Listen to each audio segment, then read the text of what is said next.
the pod, because for sure. Yeah. Oh man, here we are, guys. You know who probably is gonna have the first thing to say about what we're about to kick off the pod with? B-Dot. I guarantee you, B-Dot, because of where he's from, is probably going to agree with us for what we say. I've already called it. That's how I know my listeners. Go ahead. There we go. There we go. Man, hey, listen, we're going to get to the intro real quick, man. Hey, listen, you know who it is. You know what we do. Yeah, y'all know. You know what we've been about. Yeah. It's coming up on, what, 7 years? Yeah, fuck it. Yeah, so y'all clear on that. We're here. You know, and it's time to talk about wrestling like nobody else in the world after we get to the topic of just life. You know what I'm saying? So without further ado and hesitation, it is time for the first Black Champ podcast, and I am the pick, Camp from the Port. And I'm JR Bang. Rate, like, subscribe to the Barbershop Digital, home of First Black Champ. Make sure you get the merch. Camp got on the red in the joint. All right, let's get off that. If you eat hot dogs, at barbecues and you're grown, like, I mean, put them together. Like, actually get a bun, hot dog, put some barbecue sauce on it, get your shit ready, and you eat it. I'm looking at you crazy. Not because it's a glizzy, right? But hot dogs at barbecues are for kids. Kids only. Only time you should eat a hot dog at a barbecue is if shit ain't ready yet and you just grab the hot dog off, and you have to grab it off the grill. Like, you really got to be like, Yeah, because they ain't never done when you trying to eat as a grown person. Yeah, like if you prepare a hot dog at a barbecue, you're lame. Yeah, no, I don't care if you're a grown man or a grown woman. You prepare a hot dog at a barbecue. Looking at you crazy. Prepare a bratwurst. Prepare a Polish.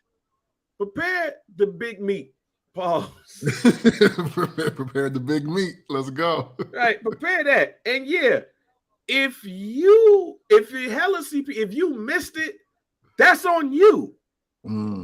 That's on you. You got to tell somebody to put something back on the grill.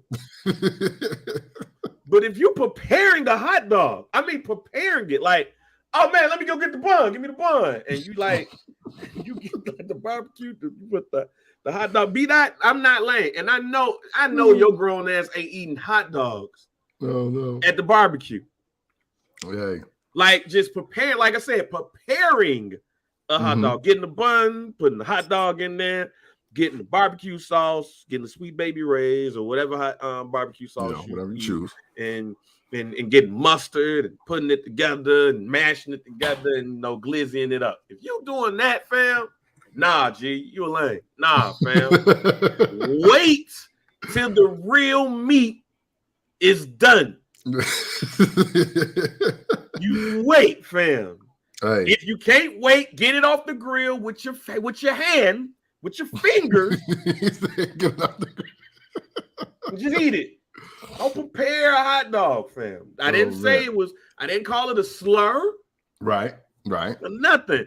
I'm just judging grown men who prepare hot dogs, not bratwurst, not Italian sausages, beef, pork, turkey, Polish. I'm not talking about that group. Yeah. I'm talking about Oscar Mayer wieners, fam. The Franks, beef Franks. If you're preparing beef Franks at a barbecue, I am looking at you lame.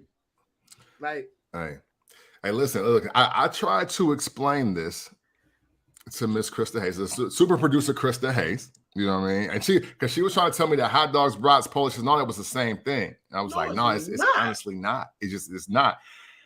Because, but you said it best. I don't remember, and now that you said it, since I've been like 9, I've always like held out for brat or better. That's it. Brat, chicken leg, when the first slab of ribs is done, pork chop, like anything else. Like, I've just never went out of my way to get a hot dog. Matter of fact, there's been a few people that have told me the following, and I'm going to give you my answer. It's like, hey, what's up, man? We're gonna have a cookout or a barbecue. We're gonna throw some hot dogs and burgers on the grill. I was like, all right, man, y'all have a great time, man. I'm gonna get into something else because you ain't having no fucking barbecue with hamburgers and hot dogs only. That's not no.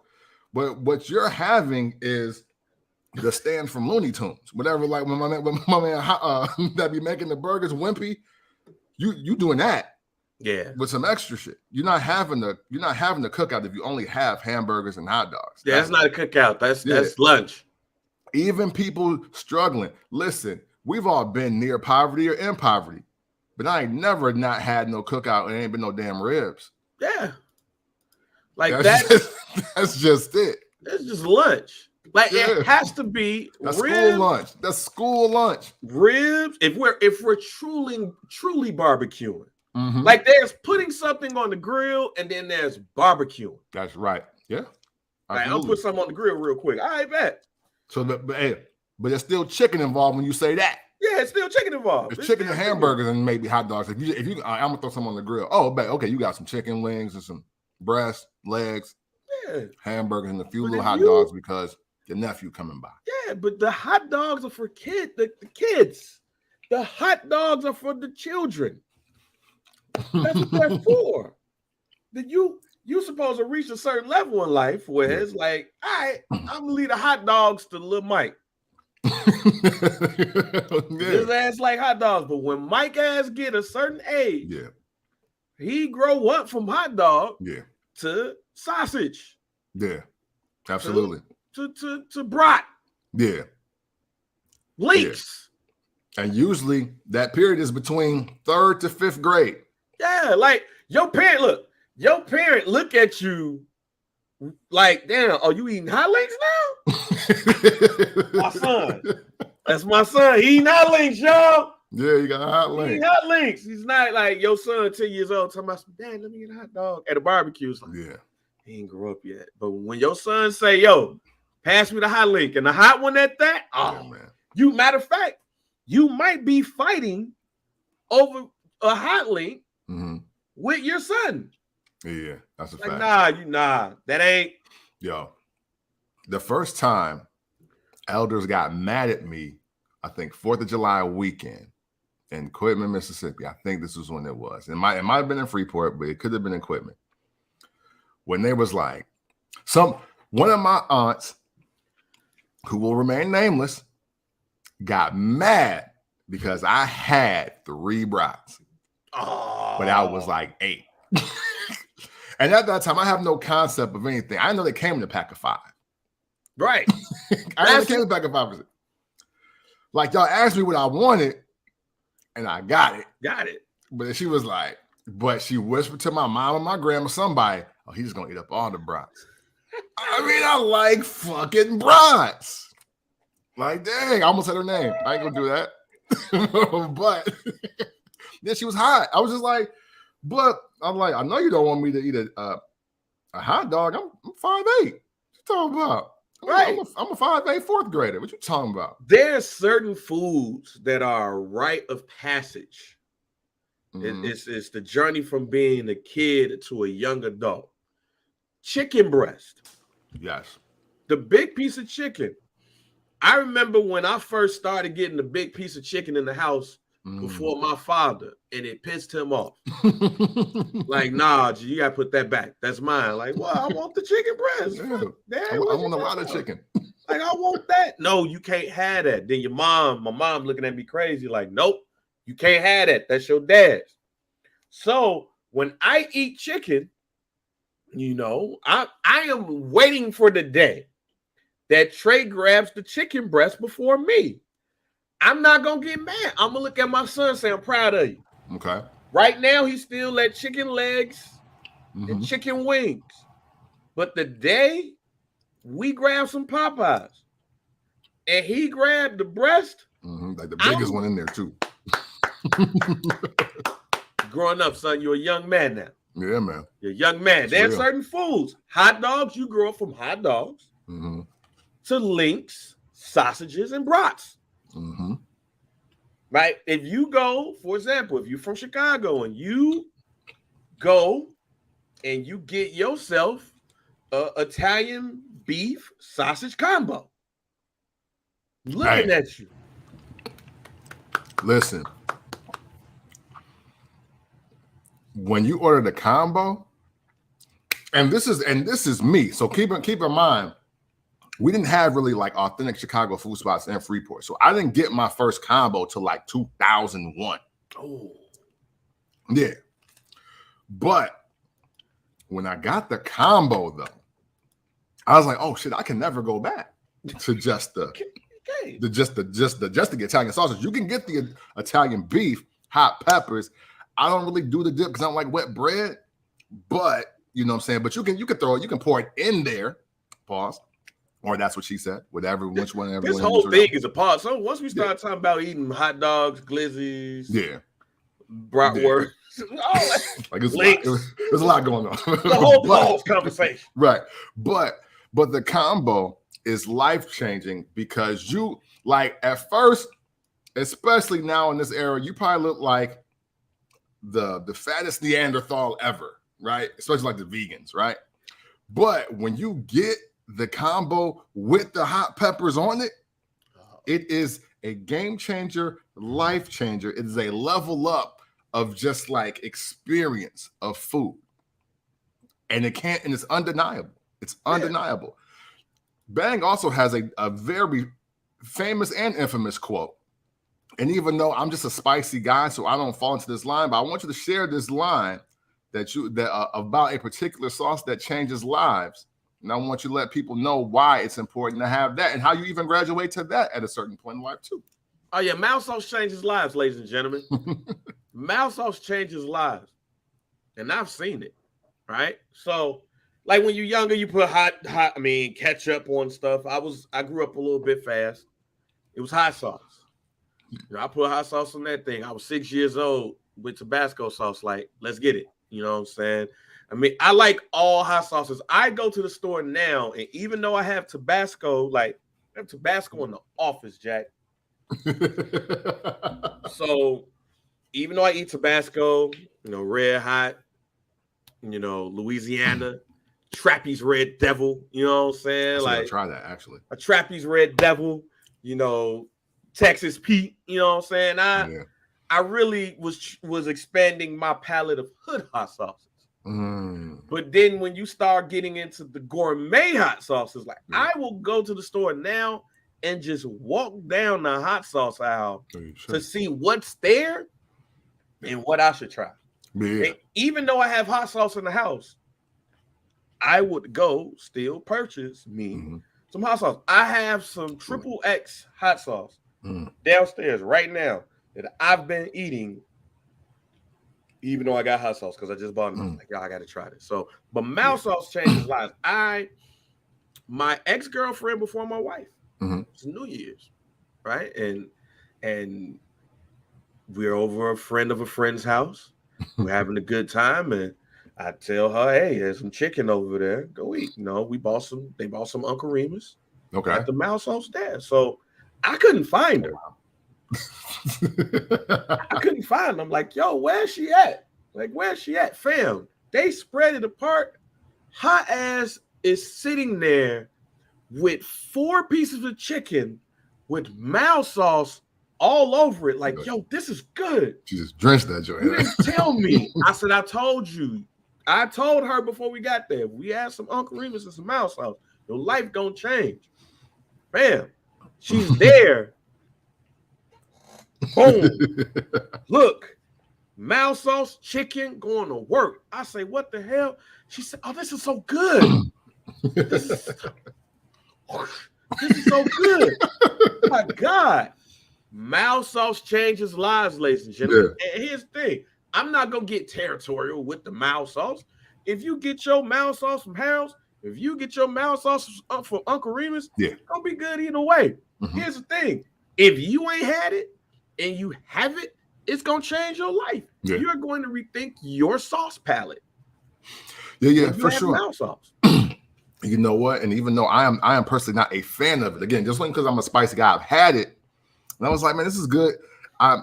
It feels sugary to me, but that's me. But again, so I was like, oh, I don't know if I like that because look, it took me a long time to get the chicken and waffles together. I can't do that. You know what I'm saying? Like it took me a while, but now, and even now, I still separate it. But I'm glad you brought up hot sauces though, because First Black Champ timestamp right here. I hope this becomes a thing for the future, for future interviews. One thing on my bucket list is to create my own hot sauce. And I thought about it actually when I lived in Indianapolis, and I was mixing different sauces together to create another sauce.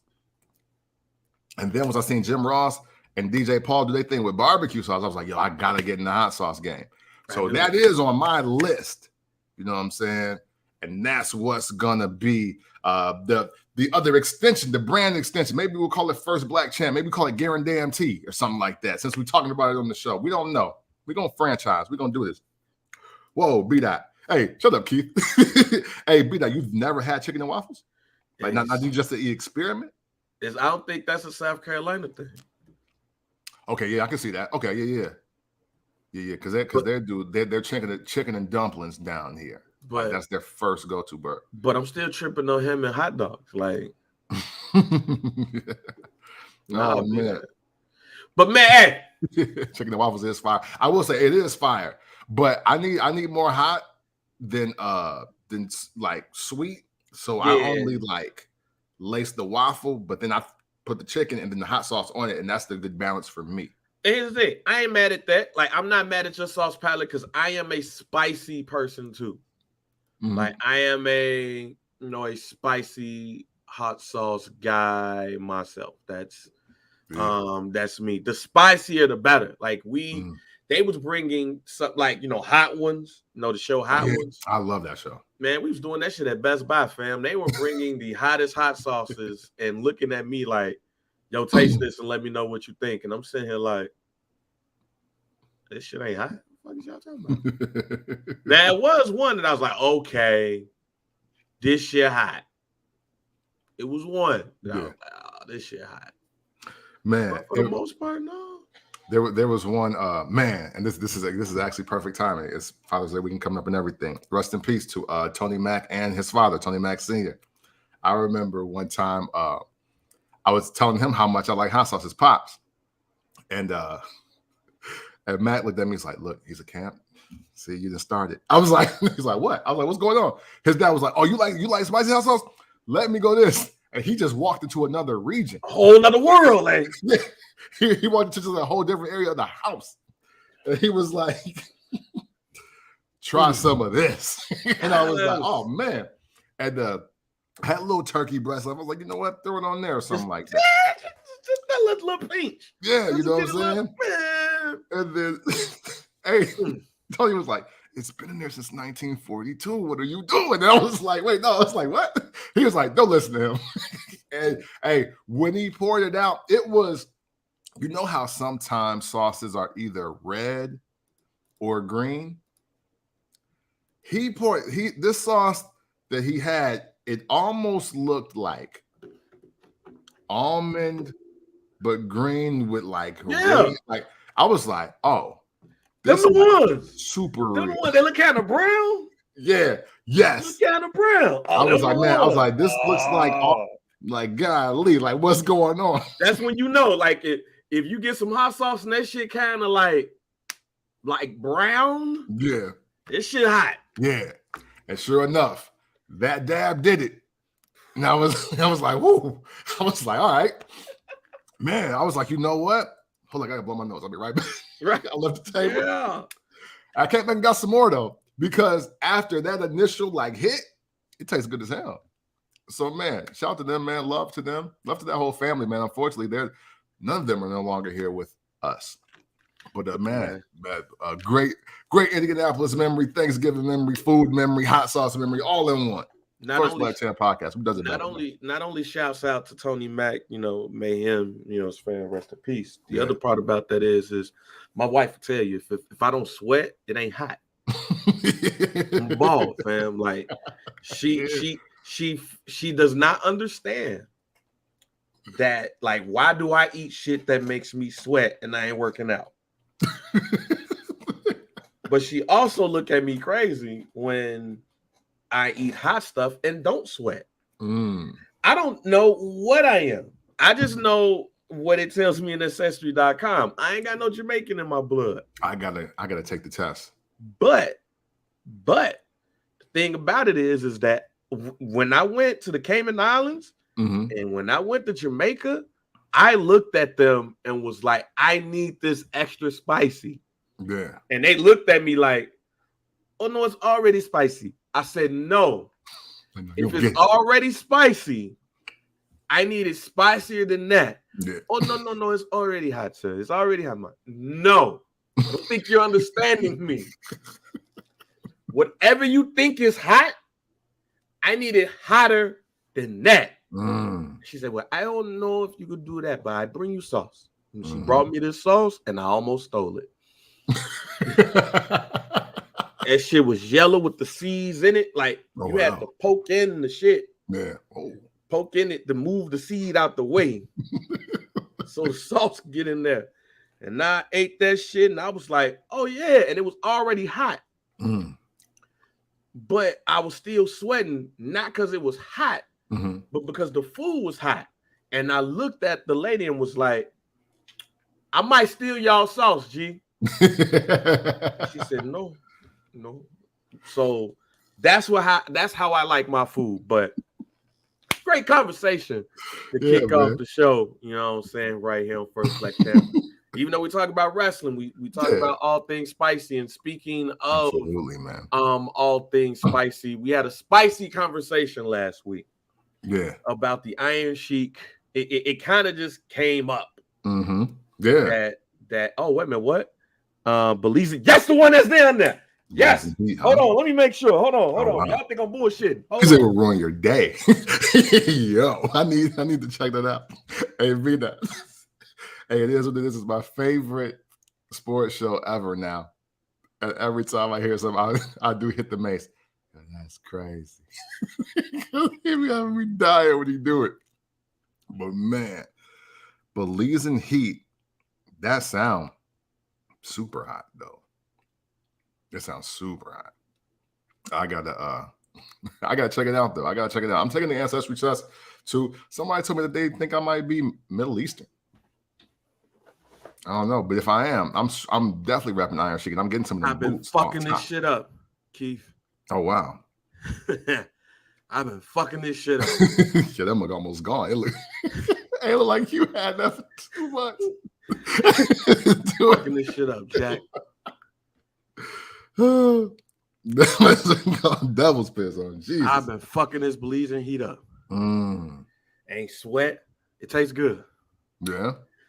They got another one though. They got the green. I was just running. Hey, well, man, catch his breath, man. First Black Champ podcast. My fat ass running for some goddamn hot sauce. I gotta run up and down the stairs for some hot sauce. Look at it, say warning. Heat level 4X's. Must be strong to handle this sauce. Keep out of reach of children. Avoid contact with eyes or skin. Got water? Damn. Don't play trick. This shit ain't that hot. You got, wait, skin? You got lips. What? Yeah. Jeez. This shit ain't that hot. Yo.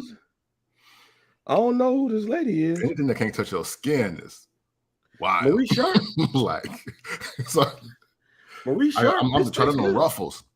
Yeah. Marie Sharp. This is good hot sauce. Yeah. It's not heat level 4X's. Okay. It's good though. Okay. I just never fucking I'll give it a shot. I've been fucking it up though. I'm back. Shit. All right. Yes, so, we are back in full swing, man. First Black Champ podcast. Y'all know what to do. Barbershare Digital is the home of the FBC POD. We about to talk about one of the legends in the game. And I'm not gonna take anything back, but I'm gonna elaborate and I'm gonna extend a comment I've made on the show like years ago. It had nothing to do with the Sheik, but something I think that we definitely need to recognize, even the way we talked about wrestling last week when we mentioned them, just on the random. Oh, it touched your skin. It ain't gonna like burn a hole through it. Like you ain't gonna lose Yeah, like your epidermal layer ain't about to start peeling or nothing. If that's not hot, you're not human. It's not. Look, you didn't even blink. You haven't blinked. 4X is my ass. This sweat is for me running. Yeah, no, you're right. But Keith though Bang is definitely different than the spicy. Like I like spicy, but he definitely, I would say he probably 3 notches above me though. I ain't gonna lie. Yeah, I ain't gonna lie. But man, go ahead and finish your thought about the Iron Sheik because I definitely have something to. Go ahead. Oh no, go ahead because it's gonna take us off the topic some. So go ahead. So last week's episode, we were talking. We randomly got into the conversation of the Iron Sheik because, as we watched wrestling, as we came up in it, there was a lot of older stuff, and I mean when by older, I mean there were items that were not too old when you think about it. Yeah. If you start watching wrestling in '86, I started watching wrestling in '87. The Iron Sheik losing to Hulk Hogan is 2 years prior. Yeah. 2 and 3 years prior. But when we grew up, we did not see the Iron Sheik win the belt. Yeah. We saw him lose the belt in January of 1984 to Hulk Hogan, the start of Hulkamania. That's for most of us our age, not talking about people who are a little bit older than us or older than us. Right. We're not talking about people that are 50 right now. We're talking about that 40 and under crowd who was basically watching, superstars. And if you have cable, you're watching what's left of Tuesday Night Titans and stuff like that. We don't know Iron Sheik outside of these moments. Him losing to Hogan. Him becoming Colonel Mustafa. Yeah. And him co-managing in WWF. Yeah. And him co-managing, I think, is Quang. Oh, yeah. Dang, yeah. Him and Bob Backlund. Yeah. Now, in WCW, he makes sporadic appearances. He wrestles Sting, I think, in Wrestle War 89. But we don't know the Iron Sheik like our uncles or our older cousins may know Iron Sheik. So when now we have access to the WWE network, whether it's standalone on Peacock, we get to go back. They just had a documentary about the Iron Sheik, and you learn a lot there. Didn't know that. I was too young to know that the Iron Sheik got arrested with Hacksaw Jim Duggan. And Hacksaw Jim, and he had cocaine, and that's why the WWF fired him or something like. I didn't know that. Had no idea. Oh, and I'm probably at the time, I am probably too young to know him and Nikolai Volkov as tag team champions. Because I remember, shouts out to Columbia House, y'all. I remember getting Columbia House, the history of WrestleMania. And I'm like, whoa, the Iron Sheik was a tag team champion too? Right. The WWE did a great job at making you forget about people or not spotlighting them after a certain moment. So when I get older and you start to learn about the Iron Sheik, and even from forget the training part, his historic wrestling in his home of Iran, that right there, the Iron Sheik may have had about 4 lives, because even in that time, he was like security to like the Ayatollah or some shit. From wrestling to like security of the Ayatollah to shit, let me go try out this wrestling shit. And when he started wrestling, he wasn't the Iron Sheik when he started wrestling. Right. Like the man had about 4 or 5 lives. So, we talked about the Iron Sheik and the Hulk Hogan thing, but I want you to go us to go into a little bit more detail. When we found out about the wrestler, the Iron Sheik, what was your thoughts and how mad were you at Vince McMahon? Like, not telling me this shit. You know, it's kind of conflicting because this is kind of where I identify with the young wrestling fans today, that you don't know what you don't know, so you don't care that much. But there is this other element of it where it's like, but no, I want to know about one of your premier bricklayers. You know what I'm saying? Like, and I think that's what I want to expound on the most. Like, you know, the Iron Sheik being one of the most popular action figures, because you couldn't get him without getting Hogan, especially after the Hulkamania moment. Like, that's huge. The aspect of, you know, him being on Hulk Hogan's Rockin' Wrestling, like everything that the faces were doing in the company as they were laying these bricks, the Iron Sheik as a heel was doing the exact same thing.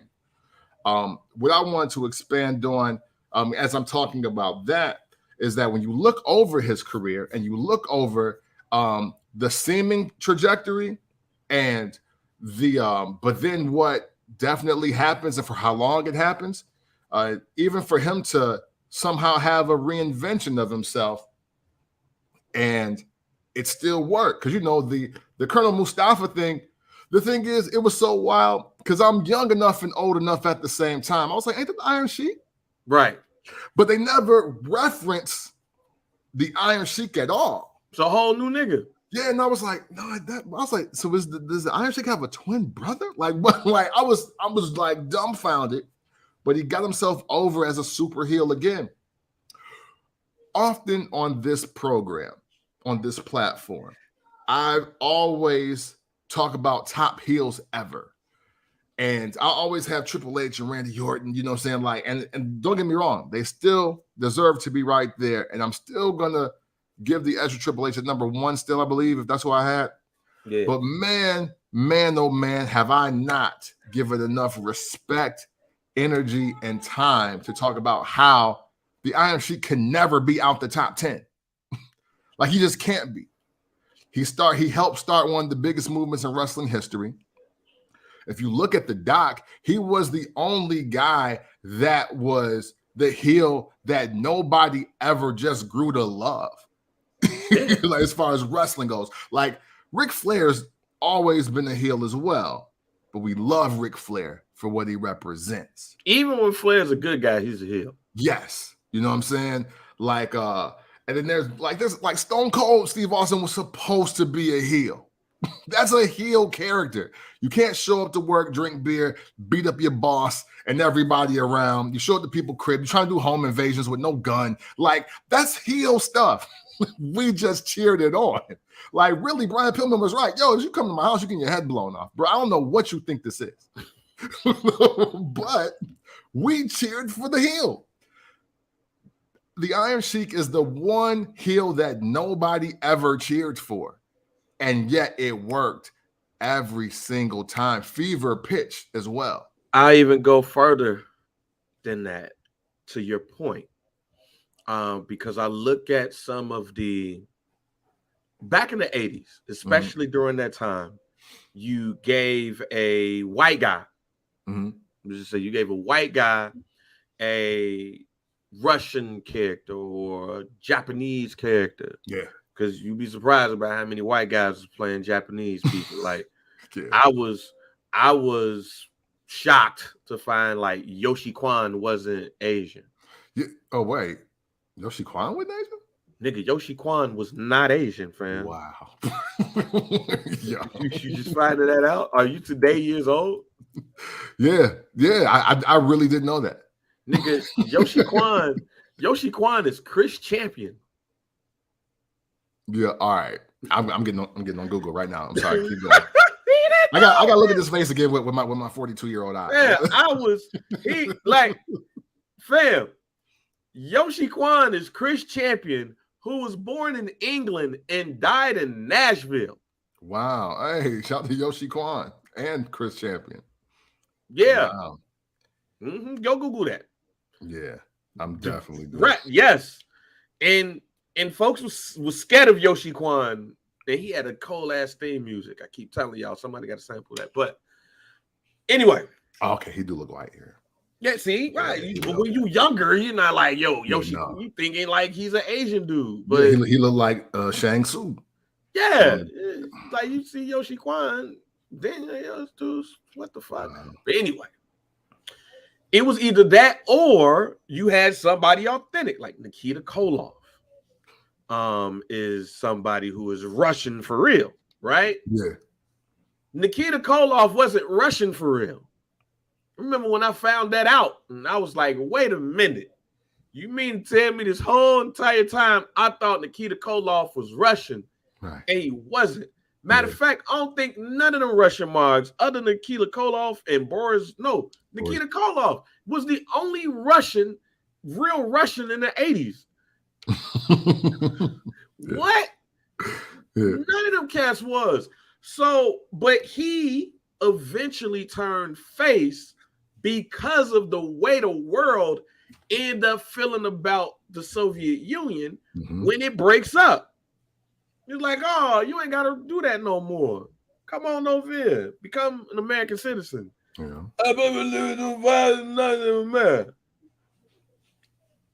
Iron Sheik. Hey,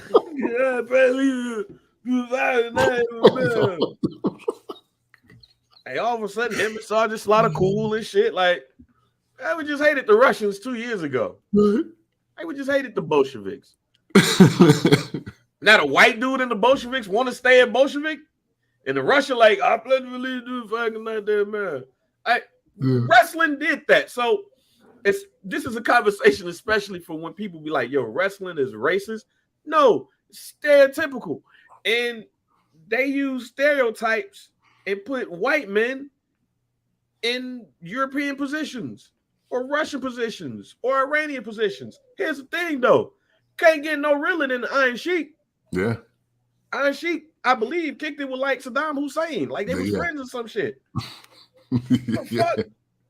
So, and he was not always a heel.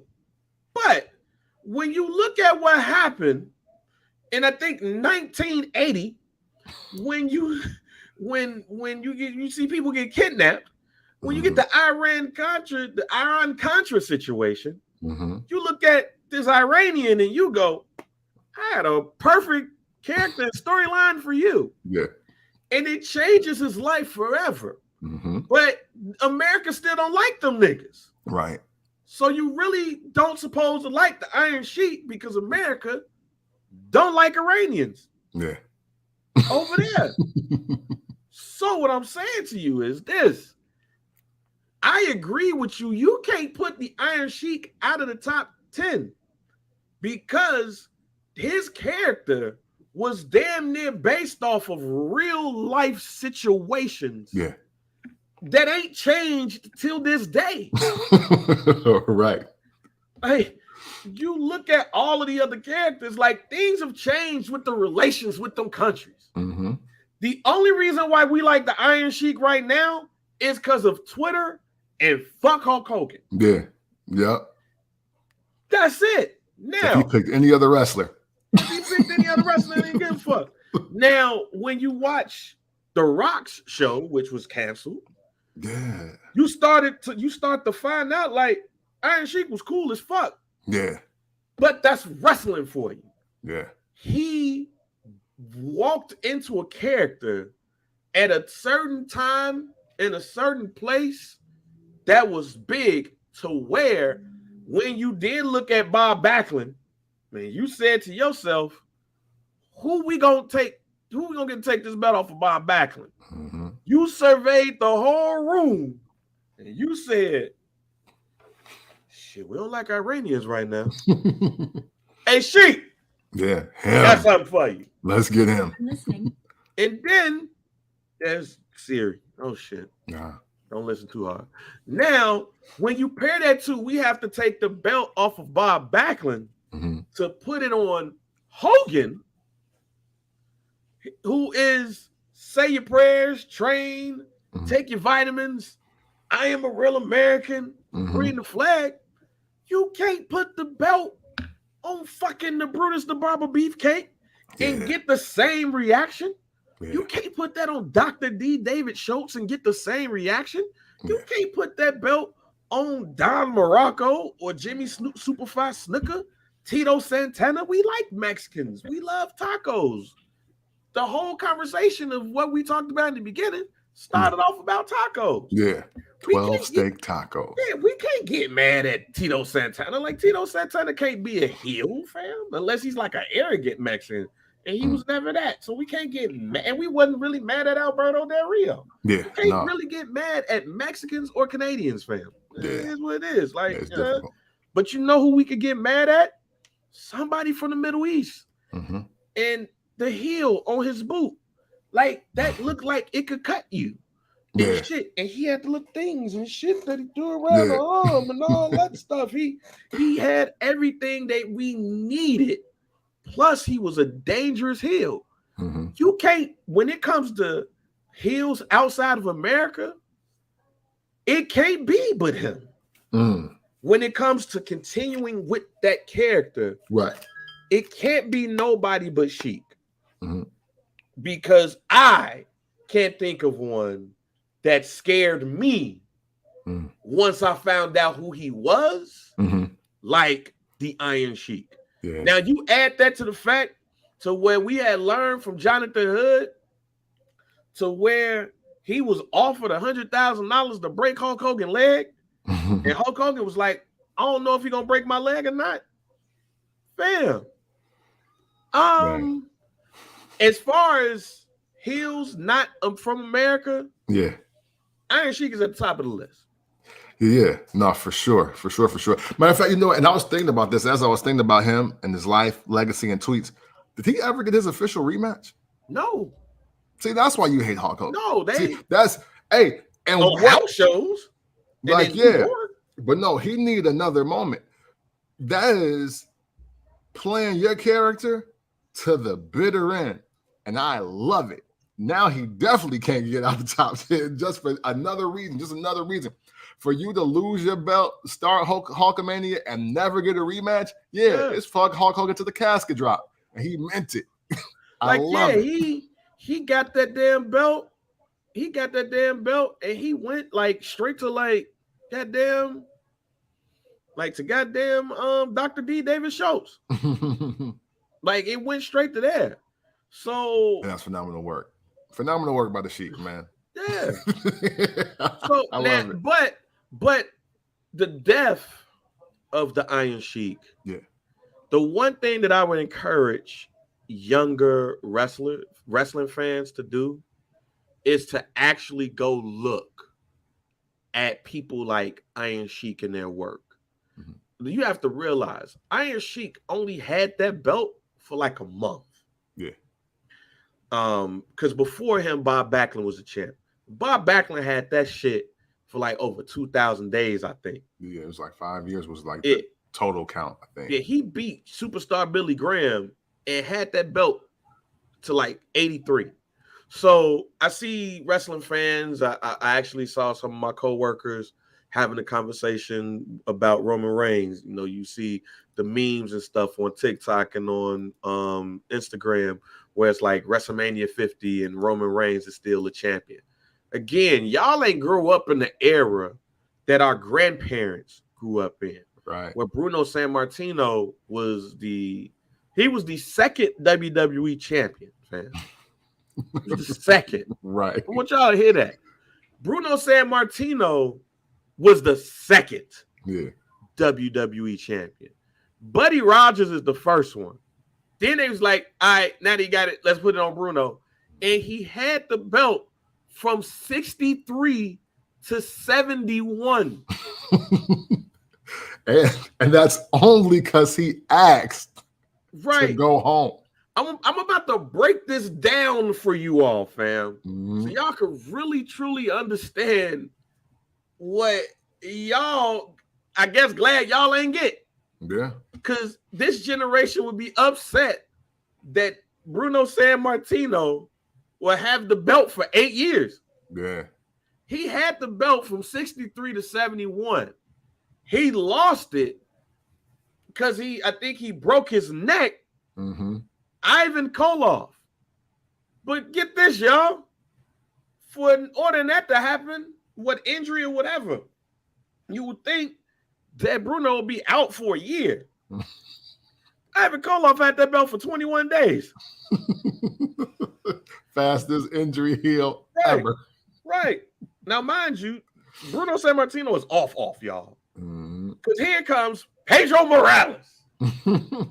The longest running champ nobody talks about. He has it for 1,027 days. Stan Stasiak, who's Sean Stasiak's dad, go look it up. He wins the belt and he has it for 9 days. And you know who he loses the belt to? Bruno Sammartino, who then has it for 1,200 days. All right, I'm done. Superstar Billy Graham gets the belt. He has it for almost a year. He, at the time, is the longest running heel to have the belt. Who beats him? Bob Backlund. Yeah. And Bob Backlund has the belt from 78 to 83. He loses it to Iron Sheik, who has it for a period, literally 28 days. And then he loses it to Hulk Hogan, who has it for nearly 1,500 days. Yeah. That's what we're used to. Yeah. Then there come the Andre the Giant shit, and he has it for like 2 minutes. Yeah. He has it for a segment. Why don't y'all understand that when every baby boomer you know that watches wrestling, their favorite wrestler was Bruno Sammartino? Like, nobody ever picks anybody else. Why? Like, you don't hear nobody say, because they watched them their entire grade school as the world champ selling out in Madison Square Garden. Yeah, I want something, but go ask an old head who your favorite wrestler. Like, go ask your grandparent or your great grandparent. Oh, that Bruno Sammartino, and he had a fro. He was a tiny dude with a fro. He was some black in him because that fro he had was, oh my goodness. Ain't nobody gonna come and be like, hey, you know who's my favorite wrestler back in 1965, fam? Killer Kowalski. I didn't do that. I didn't say that. You didn't say everybody that you see. Hulk Hogan had that shit, lost it after fucking 4 years. 4 years. Y'all complaining about, and that's why I said what I said last week. Y'all complaining about Roman Reigns, but Hulk Hogan was the champ you was born with. Yeah, hey, that nigga, and if you was born in 1984, Hulk Hogan was your champion until you got to middle school. Till you, he was the only champ you know. You're the only champs you know. And here's the thing: nobody remembers Andre the Giant having it for a whole segment of the main event. No, you remember Hulk Hogan and the Macho Man and the Ultimate Warrior as your champions. That's it. You barely remember Sergeant Slaughter, even though he had that bitch for a 30-60-90 plan. You barely remember The Undertaker because he had it for 6 days. The only champs you knew for a certain amount of time until you got to like middle school is Hulk Hogan and the Macho Man. And real quick, if you decided that you were just going to start watching WCW now, guess what? Hulk Hogan wins the champion over there too. Right. Hulk Hogan was the only champ y'all niggas knew for years. Don't complain about Roman Reigns. You can't. If that's the only champion you knew, you literally knew 1, 2, 3, 4, 5, 6 champions. If you're our age, you know 6 champions in the WWE. That's it. But that's a tangent that I'm not gonna go down. I'm gonna keep it to the Iron Sheik, because here's the thing: we're not talking about Hulkamania.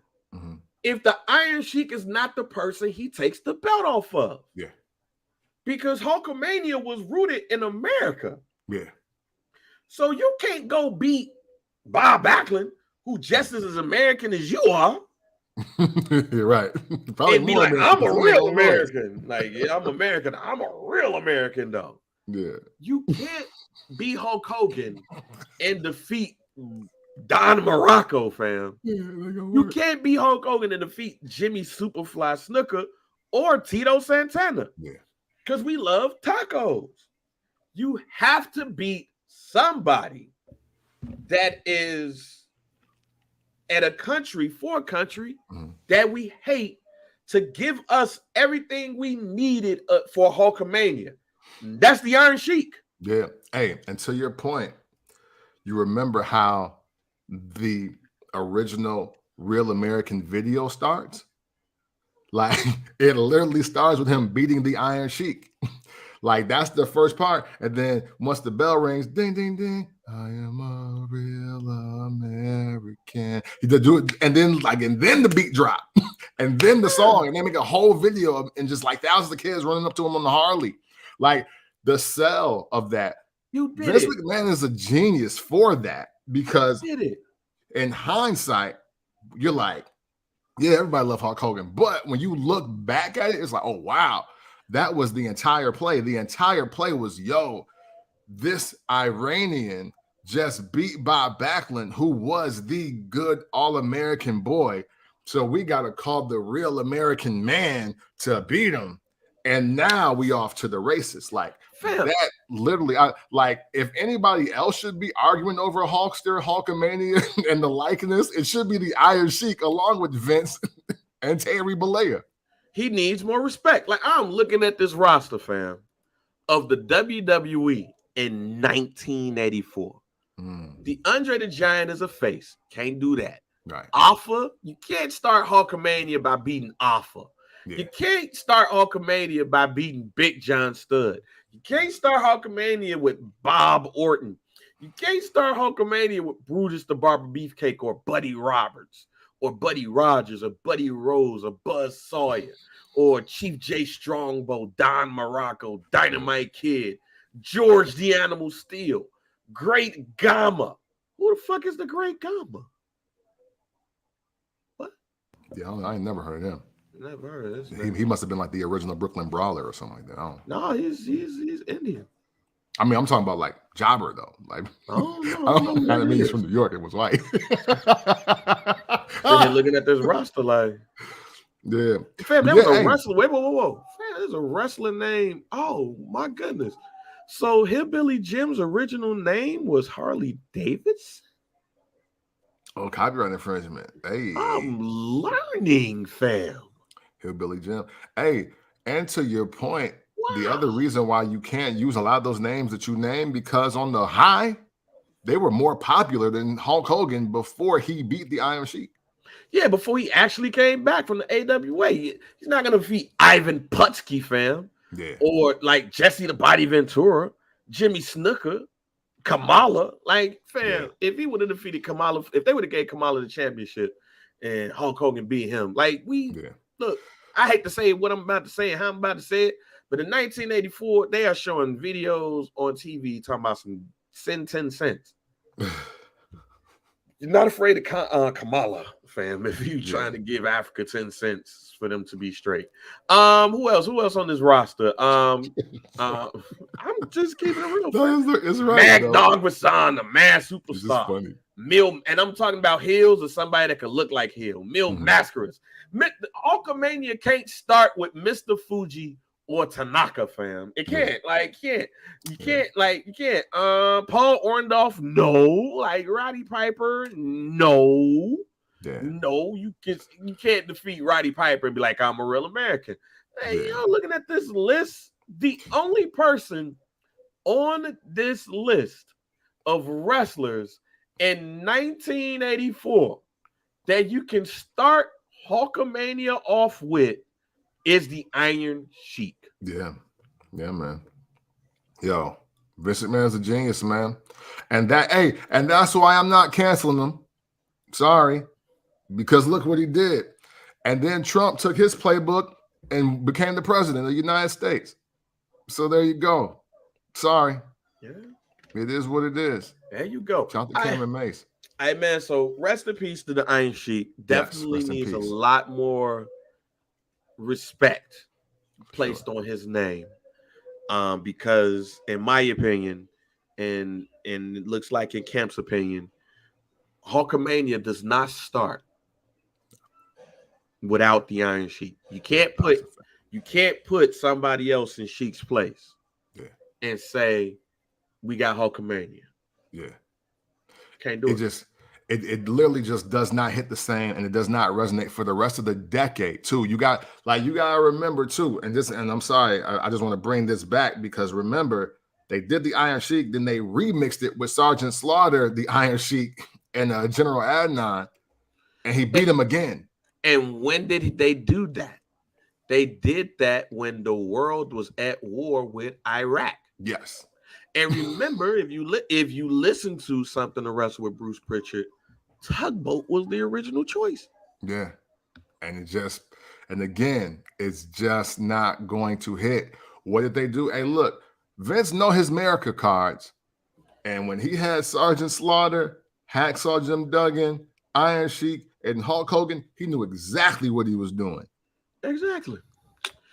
So moving on, speaking of Alpha and Sika and all of them. Yeah. The Bloodline. Yeah, man. We back, man. We back and took a little bit of a turn last week. Yeah. And as the Bloodline turns continued this week, where Paul Heyman and Solo decided to have a conversation with Jey Uso. Jey Uso, basically was like, I'm tired of this shit. Paul Heyman was like, well, blame your brother. But you know what? This Uso and there's a red herring here. Mm-hmm. Paul Heyman basically said the Usos is over. Mm-hmm. And it's your brother's fault. So keep that in mind, y'all. Mm-hmm. He said that Roman Reigns wants to groom him into being the next tribal chief. And with that, we're gonna get you a United States Championship match against Austin Theory. And so we're going to go ahead and get you that match. Now, fast forward a little bit later into the show. Oh, he has to make a decision if he's down with the Bloodline. Yeah. So later on, he says, yeah, I'm down with y'all. But if I'm in, you're out. Talking about Paul Heyman. So Paul Heyman, he has his red phone, and he's about to say call Roman Reigns. He doesn't even say call Roman Reigns right there. So that was interesting enough right there. But then at the end of the night, you see Jey Uso versus Austin Theory in a decent match, but ends up being interfered with by Solo and Jimmy, where Jimmy accidentally super kicks Jey trying to super kick Solo, costing him the match. Now Jimmy, held on to his brother at the end of the match, but he still got super kicked. Yeah. You know what I'm saying? So this feels like to me that super kick is going to fuel some things when it comes to Jey and Jimmy. Mm-hmm. If you looked at the conversation when Paul Heyman was talking about grooming him as a tribal chief, Solo was looking like, nigga, what? Right. And then you got Roman Reigns. So I know last week we talked about a couple of potential situations here. Mm-hmm. So let me now ask you again, but now focused on them four. Yeah. While I believe that we're gonna get the tag team match between the Usos and the Bloodline at Money in the Bank, we still got like a week or two before we really get and kick this into high gear, which I think next week is where we're gonna see that match signed. I'm talking about SummerSlam, though. Okay, SummerSlam. Okay. I'm talking about SummerSlam. Is it more likely for us to see a one-on-one encounter with Roman Reigns and a member of the Bloodline, or are we looking to get a fatal four-way for the WWE World Universal Championship and the Tribal Chief? So with the way I see everything now, I don't think either of those things are going to happen. Neither of them. I think that one,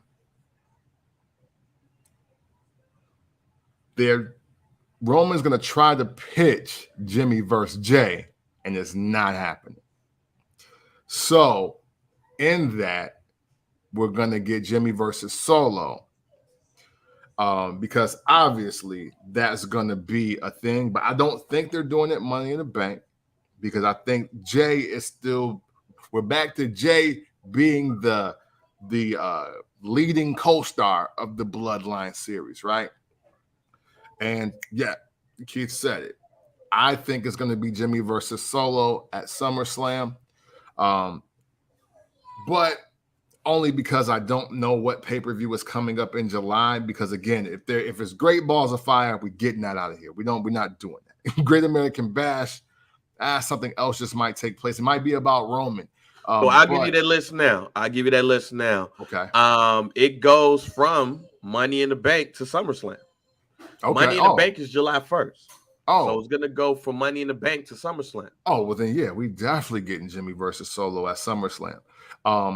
Only because Money in the Bank is all about Jay. And I don't think that everybody has been selected for the men's Money in the Bank match. So it's one more. Going to get into it later. But the word is that it's going to be 6 competitors. We have Ricochet, Shinsuke, right, LA Knight, Santos Escobar, Butch. And on Monday, we have Damian Priest versus Matt Riddle. And if it's 6 competitors, then that's the last one. Got you. So 2 things is why I won't immediately just say it's done for Jay in that aspect. One, because Austin Theory was like, oh, I didn't know he'd get to make U.S. title matches, him being Roman Reigns. And second, hey, we watched Brock Lesnar come down and win the Money in the Bank. He wasn't even scheduled for the card. You're right. So I'm not gonna say the tribal chief just can't be like, hey, none of y'all won. Jay, go get the briefcase. Because if and only if this you're groomed to be the next tribal chief thing is real, what better way to show it to Jay than to make sure that he wins Money in the Bank, since he didn't win the U.S. title.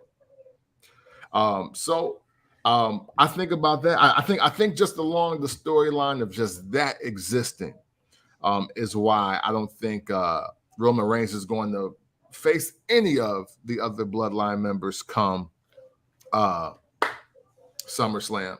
Now, and the surprising plot twist, I do think that the story picks up leading out of June into July, all being around Paul and Jay. I think those are the 2, with Solo waiting in the weeds, because it seems like Paul Heyman is the one truly in control of everybody but Jimmy Uso. So we definitely have different thought processes here. Yeah. I just don't know where it's going to go. See, Roman got to defend the belt against somebody at SummerSlam. Yes, he does. And if it was against anybody else, they would be involved. We haven't seen Bobby Lashley. Damn near since what? I forgot the last paper. We haven't seen him since Bryson Reed now. Yeah. Well, excuse me, since the World Championship tournament, where he lost to AJ Styles. He was bloody. So we haven't seen him since then. Right. AJ Styles looked like he's going to be in a feud with Karrion Kross. Yes. After that, nobody really matters on SmackDown when it comes to the WWE World Universal Championship. That's why my expectation is for a tag team match to happen. Now I'm going full throttle with what I said last week. Okay. My expectation is this. There's going to be a tag team match at the Money in the Bank between the Bloodline and the Usos. That's literally what it's going to say. Bloodline versus Usos, because as you said, it's clear that the Bloodline is Paul Heyman, Solo, and Roman Reigns. And the Usos is the Usos. But I think the red herring is what Paul Heyman said to Jay about Jimmy and the Usos. Yeah. That's done. Yeah. I think we get one more. And then at SummerSlam, the tribe says to them four, no more bickering. Y'all wrestling. And the winner is the tribal chief. You don't say we're going to train somebody to be the tribal chief if you're not going to wrestle for it. Because how would Roman Reigns give up the tribal chief? Right. How would he give that up? Yeah, he'd have to lose it. He have to lose. He got to lay down and pin. So my prediction is my guarantee. I'm gonna use this as my guarantee. Cool. Because I don't see anything else but to do here. My guarantee is at SummerSlam in Detroit. There's going to be a fatal 4-way match for the Universal World Heavyweight Championship, and who becomes the tribal chief. It's going to be Roman versus Jay versus Jimmy versus Solo. The winner, everybody has to acknowledge that person is the tribal chief. That's when you fall everything else in line. Everything now falls back in line to if you do want to go Rock versus Roman at WrestleMania, like we know they want, it's just time has to match. Or even if it's Cody versus Roman again, because he wins the Royal Rumble or some shit. Whoever wins the Royal Rumble, which I think whoever wins the Royal Rumble is going up against whoever is on Raw. Let me state that now. Whoever wins the Royal Rumble is going up against Seth. Because it has to be something major. And I don't think Cody Rhodes is going to win back-to-back. I don't think they're going back-to-back. No, if they did that, that's crazy. I don't think they're going back-to-back, Cody. Honestly, if I put my money on it right now, the champion is going to be, well, the Royal Rumble winner is going to be Gunther. If I had to put some money on it today, I'll put Gunther as the Royal Rumble winner and going to WrestleMania versus Seth Rollins. Yeah. That being said, I think something massive would have to be in play for Roman. And I don't think Cody versus Roman 2 is massive enough for that, which would mean to me, we're going to get Roman versus Jay or Solo at WrestleMania. Because I keep saying they're going to Batista this man. They're going to Batista Solo sooner rather than later. For sure. So my prediction, again, my guarantee is that there's going to be a tag team match at the Money in the Bank. But after that match, we're going to get the tribe saying, hey, we got to figure this out. Fatal 4-way, SummerSlam, we order it. The winner becomes the tribal chief and the world champion. So we have conflicting guarantees, and I like this. That is always the best. Yes. I like this. This is great because I do have something similar happening, but I got Rikishi being involved, and Rikishi saying, and this is all my guarantee / guarantee hope. I got Rikishi getting involved because he's the greatest talker alive out of the rest of the OGs. Because, I just respect, but I don't think Alpha could have the wherewithal and the enough to do like weeks of just wrestling on SmackDown or Raw or just anywhere. And I think Rikishi goes in about how, Heyman not really who you think he is, Roman. Your pops and your uncle was really in the better space before he came along. And what has he done for the family since that run? And now you got all my sons in this BS. Nah, we're not doing that. You need to do what Jay is trying to get you to do now. Get rid of Heyman and y'all get back to y'all shit. And I have that being a setup for Roman's face run to extend to possibly 2,000 days. Because my thing is this, although I love your idea of the Fatal 4-Way,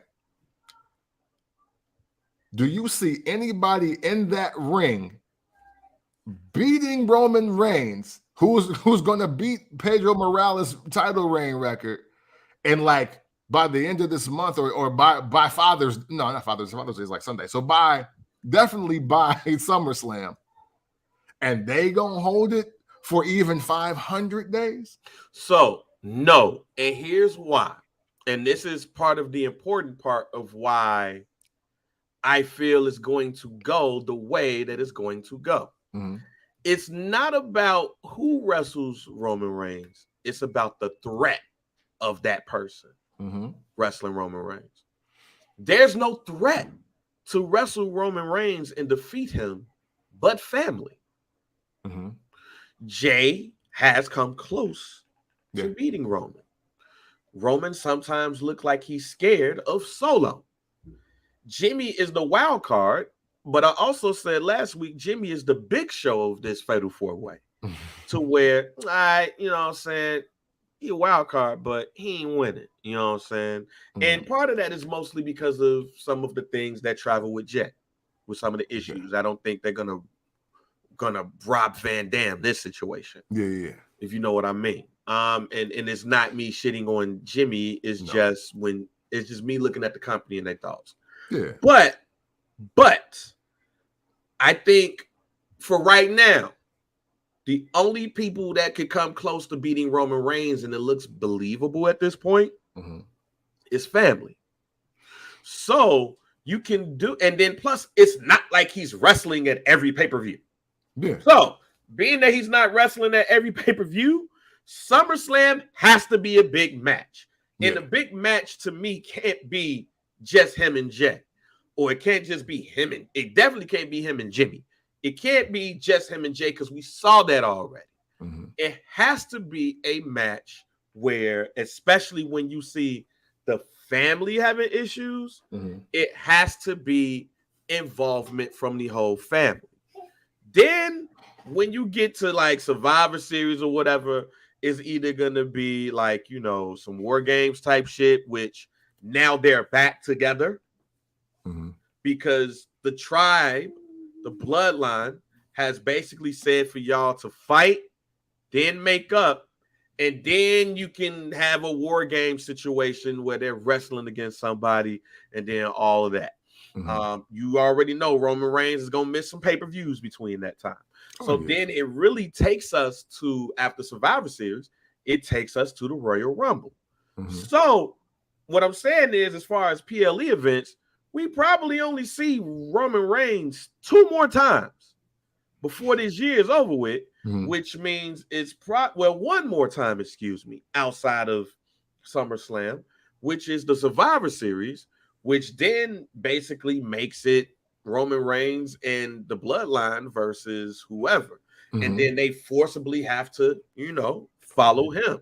Now, when the Royal Rumble comes in January, then we could start having that conversation about Bobby Lashley or AJ Styles or a returning Bray Wyatt, maybe, you know, with something different or something like that, you know. But knowing that we really only probably going to see this dude 1 more PLE this year, that's when I look at it and I say to myself, hey, you got to do something with this family shit to pull the family back in line to say, hey, go ahead and fight and get this out the way.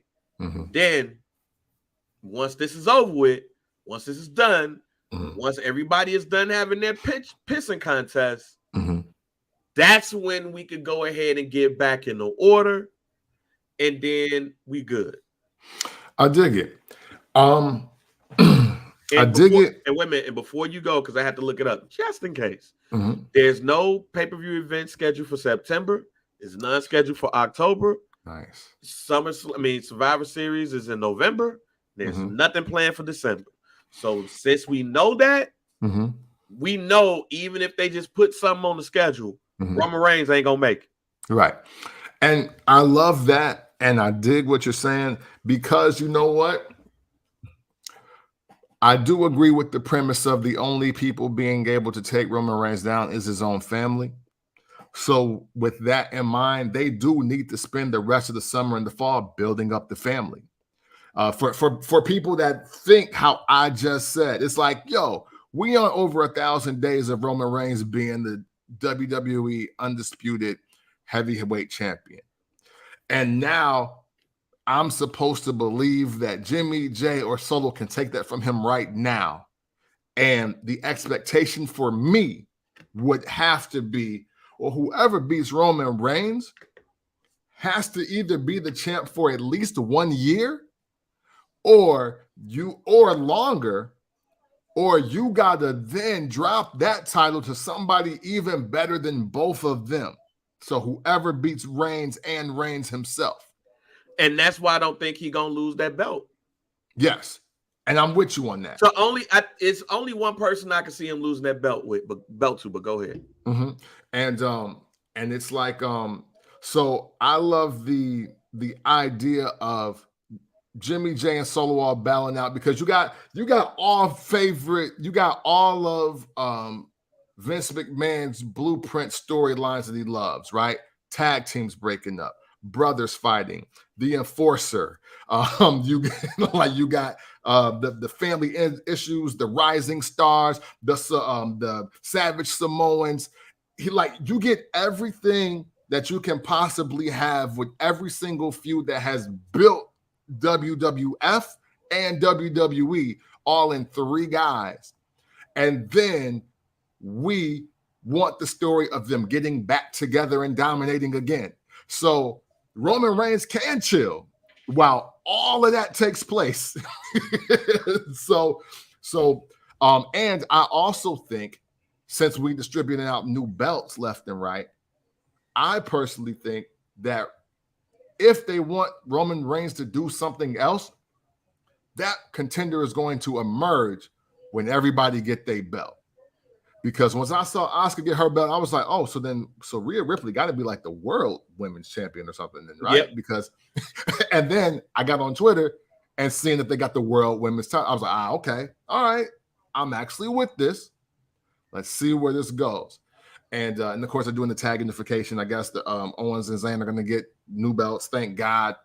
Well, haven't seen anything as far as unification goes for the males.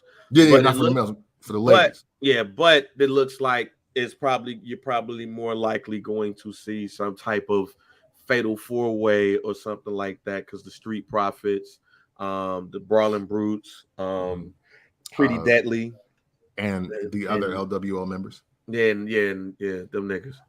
Right. Yeah. Which I do got Pretty Deadly winning the joint and the belts. Hey man, I told y'all about Pretty Deadly in NXT, fam. I like them, and their theme music is very much a bop. I love their theme music is a bop, my G. Yeah. Y'all, Pretty Deadly is this generation's Billy and Chuck, but they know what they are. Hey, but you know what? Hey, listen, I'm gonna go as far as this. If this was 1997 to 2003, they would have won the belts the first night on SmackDown. Dead ass. It was the first night or within the first month. Pick one, because it's happened too many times that with teams that aren't better than them. Pretty Deadly is. I definitely got them winning the belts. As far as tag teams, they're the only team that I even honestly want to see at this point from either brand, as far as the men go. So I got them winning that, even though, and I'm hoping their win sets off the Street Profits to turn heel, because we see, as much as we love white, as much as we love Montez Ford, white people don't love him that much. So I'm just gonna go ahead and throw it out here now. Mm-hmm. They will be heel along with Bianca Belair before 2023 is over with. I already saw the seeds of Bianca Belair being heel after she didn't get what she wanted. Mm-hmm. I already see those. Black Excellence fake.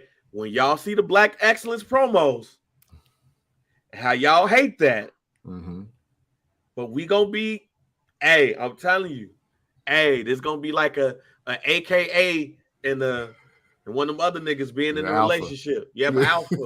It's gonna be like one of them, a Q a Q and an AKA together. That's how this shit gonna look. Telling y'all, hey, when Montez Ford and Bianca Belair turn heel, be ready for the Black Excellence promos and how y'all ain't ready for that. But we here. We are that. And it's gonna be the Street Profits and Bianca Belair. And y'all gonna love it. That's the new Hurt Business, ladies and gentlemen. Hey. The new Hurt Business is gonna be like, and what I mean by that is us loving a black faction. Yeah, for sure. It's going to be Black Excellence. Yeah.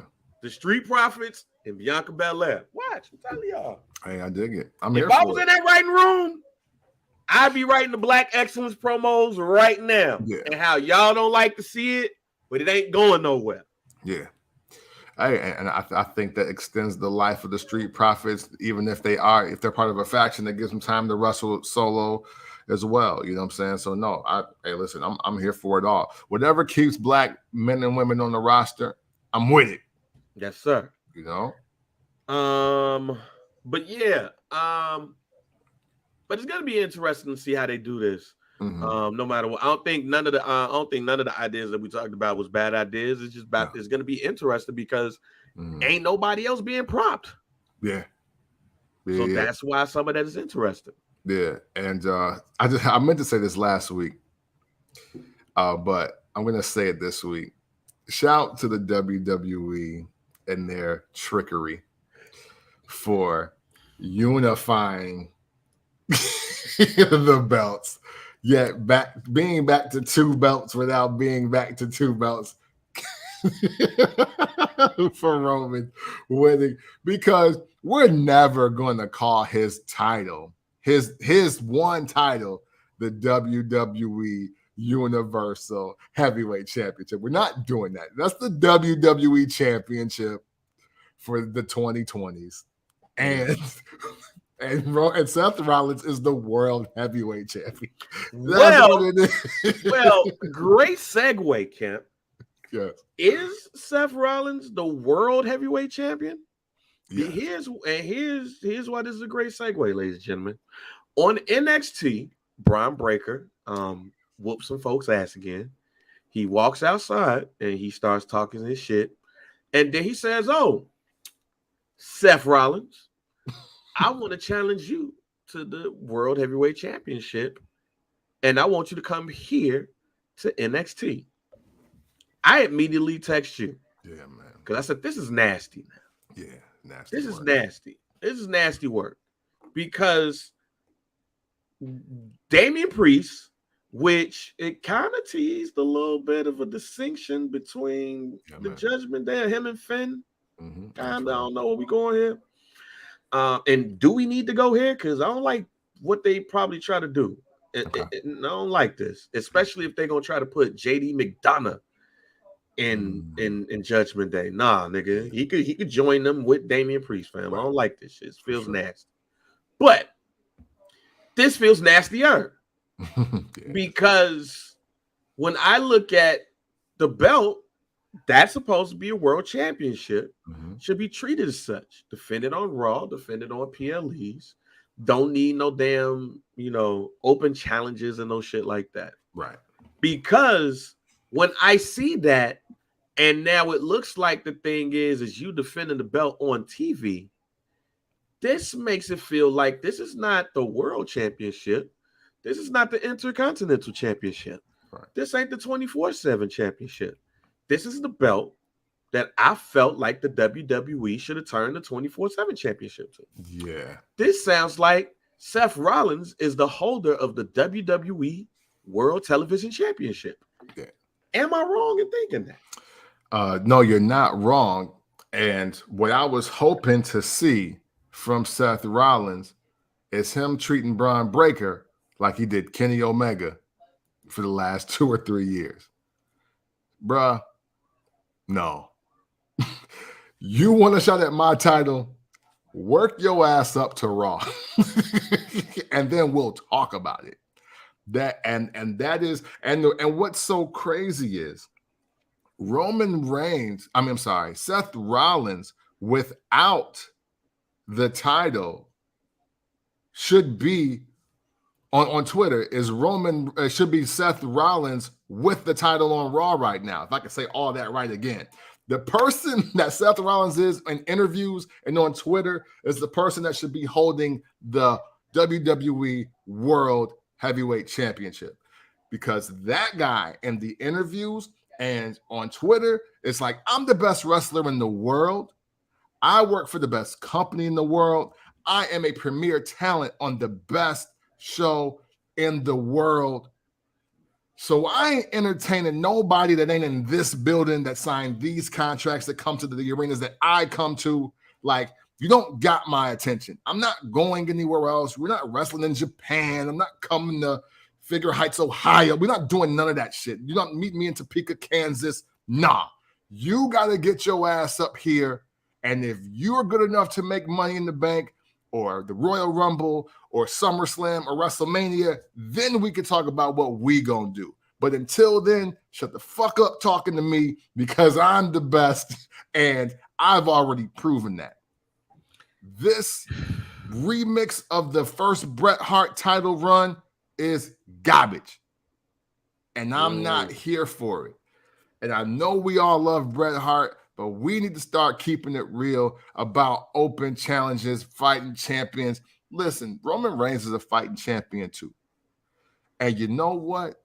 He ain't got to fight everybody. Just like Hulk Hogan didn't, just like the Ultimate Warrior didn't. The Ultimate Warrior hurt his title reign because he probably would have been higher on that list too had he just not wanted more money.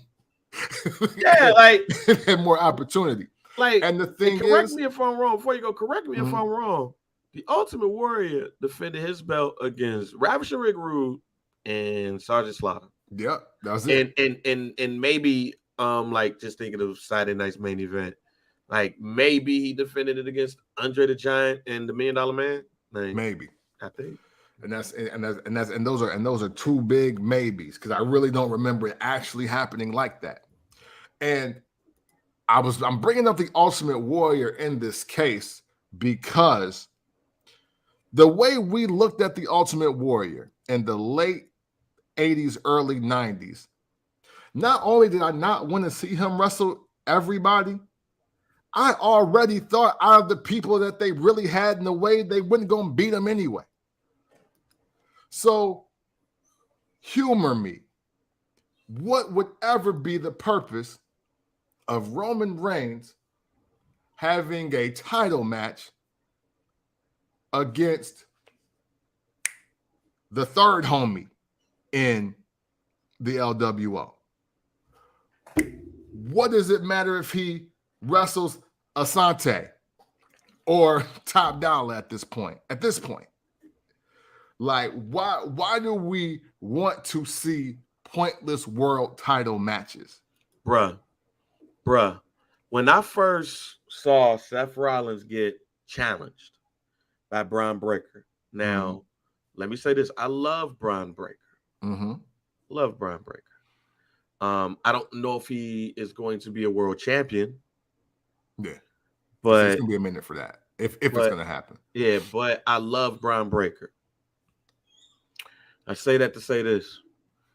At this point right now, Seth Rollins going up against Braun Breaker for the WWE Championship is like Bret Hart going up against Skinner or Bret Hart going up against Virgil. Like, Bret Hart defended the belt against Virgil. Like, I'm so against these random ass WWFE World Championships. You know damn well watching superstars that Bret Hart was not going to lose the belt to Skinner. Right. Like, he wasn't even the top 10 heel in that quarter. You know what I'm saying? But like, y'all want to see Roman Reigns every week and every month. Hey, look, I've always had a skewed vision and version of what world championship should be. I hated the hot potato shit. I didn't think that Cesaro should have got a title shot because of the internet. Like, you know what I mean? Like, I don't like, and I feel that way now. Like, what good would it be for Elias to get a title shot in Lexington next week? Kemp, like, what good would that? Kemp, I'm gonna give you, and this is all of his title reigns. Now, mind you, when we get to a certain place in life, things are different. Mm-hmm. But this is what I want the WWF to not go to. Mm. All right. Bret Hart defended his championship against Nails. Somebody that's never going to be a Hall of Famer. Now at the time, this was scary, so I ain't even gonna trip on Papa Shonda. But Nails, Virgil got title shots. In his second title reign, Diesel, Owen Hart, Macho Man, Owen Hart should have won at SummerSlam. Let me just say that again. But the 1, 2, 3 Kid and Jim Neidhart got title defenses. In his third one, nigga, Buddy Landell.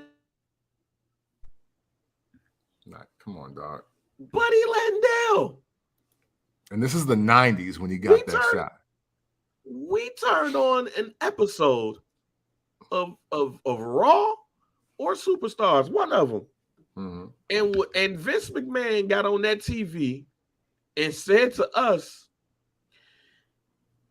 Bret Hart is going to be defending his title against Buddy Landell. And you was like, ooh. Yeah. Ooh. I was like, click. Ooh, Buddy Landell getting a title shot is lit. Ooh. Get the fuck up out of here, fam. Hey, and the thing is, it's love to Bret Hart. And that's the problem. Because we love Bret Hart so much that why the fuck do you got him doing this? Like, that's the real problem. It's like, stop wasting my time letting me to see a wrestler I actually appreciate and respect wrestling the boys in the back. Like, nah, say some names. Like, let's set up some real shit. No, we're not doing this. I want to see Bret Hart versus Damian Demento and Bastion Booger and fucking Tenryu and the Sandman, whatever that Sandy guy was. There was one. The Sultan. Yeah. No. I don't see none of that shit. Don't give me Bret Hart versus Adam Bomb either. Yeah, not on TV. You can do whatever you want to on a house show. Yeah. Save that shit for where they from. Yeah, but I don't want to see that shit on TV. No. So when I look at Seth Rollins getting a challenge from Braun Breaker, challenge. All right, cool. But I want Seth Rollins to be like, no, I don't do that. I don't go down there. Yeah. When you make your way up here, that's cool. But you're not even the number one contender. Where you at? Man, yeah, you want a shot? Nah, bro. You want a shot? Nah, Jack. Like, no. Baron Corbin is about to get a title shot.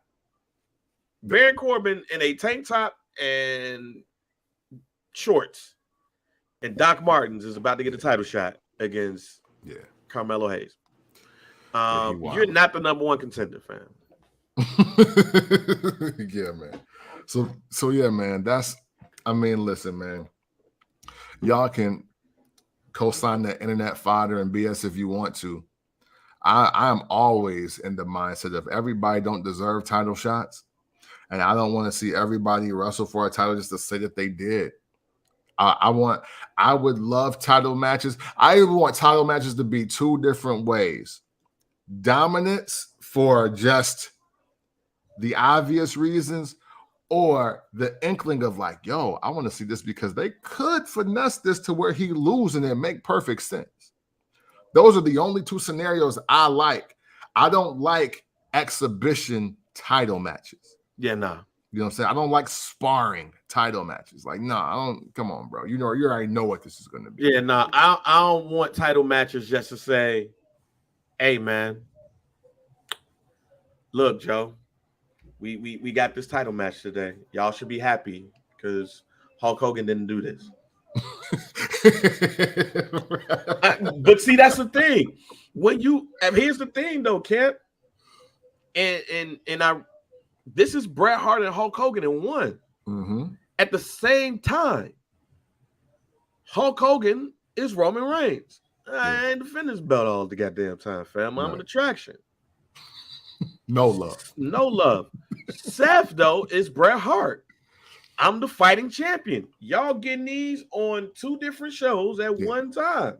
So that's probably why I don't want to see no complaining. But part of my complaint is really going to be, who is he defending the belt against? Right. And just like I had complaints that Bret Hart was defending against goddamn Skinner. I don't want to see Bret Hart. I don't even want to see Bret Hart versus Skinner at all. I don't want to see that. In general. In general. Not even in a jobber match. I want my jobber match to be against Iron Mike Sharp or Barry Horowitz. There you go. But when you the champ, honestly, I don't want to see you on Superstars. I don't want to see you there. You don't belong here. You belong on Raw. Yeah. Even if it was taped this week, you belong over there. You don't belong over here on regular TV at 11 o'clock on Saturday morning, wrestling against Virgil. Yeah. Just so you can say Virgil, like, first of all, Virgil ain't even going to say, yo, I got a world championship match on Superstars. Like, he's not even going to say that shit. Right? Iron Mike Sharp. We thirsty for a Bret Hart versus Iron Mike Sharp match? Never. The way that Seth Hart title reign is gonna mean something is when he start going up against people that means something. Yeah. I don't want to see look. If you want to do open championship matches, all right, that's fine. Make that shit the TV championship. Right.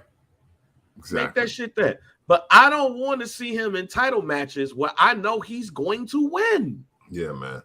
If this is what we own, I don't want to see that. And they definitely, and to your point on all of this, they missed the mark completely with him versus Damian Priest, because that was definitely something that could have been drawn out to Money in the Bank. Like Damian Priest could have just whooped his ass after he could have shook his hand and whooped his ass after the match. Yeah. And be like, we're not doing this here. Like there's and that's the other reason why I don't like the fighting champion aspect, because it involves no story.